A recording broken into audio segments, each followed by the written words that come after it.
para po ito sa mga online sellers, especially kapag kayo ay seller from Shopee.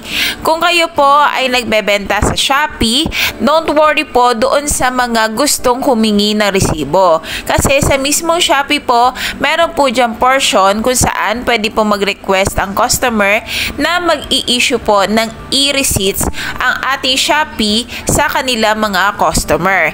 Yes, si Shopee po ang mag-i-issue ng e-receipts doon sa customer na bumili, and then yun na po yung gagamitin ng inyong customer na kanilang valid receipts.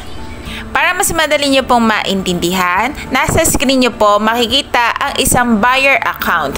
Ngayon po, for example, nag-check out na po si buyer at ito po ang lalabas pagka-check out niya. Lalabas po yung total amount ng kanyang check out at may makikita po kayo dyan na portion para sa e-invoice request. Yes, ikiklik lang po yan ni buyer. Then, sa next page po, lalabas naman po yung lahat ng details na kailangan fill upan ni buyer para doon sa invoice na kanyang hinihingi.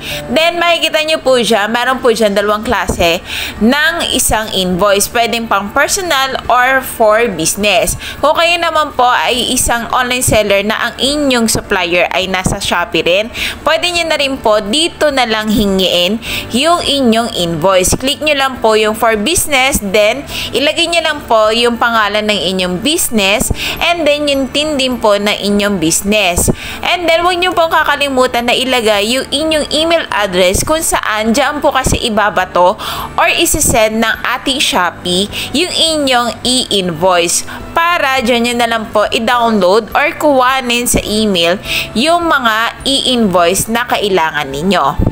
And after nyan, click nyo na po yung submit request. Huwag nyo po palang kalimutan na lagyan din ng address para complete fill up po yung inyong e-invoice.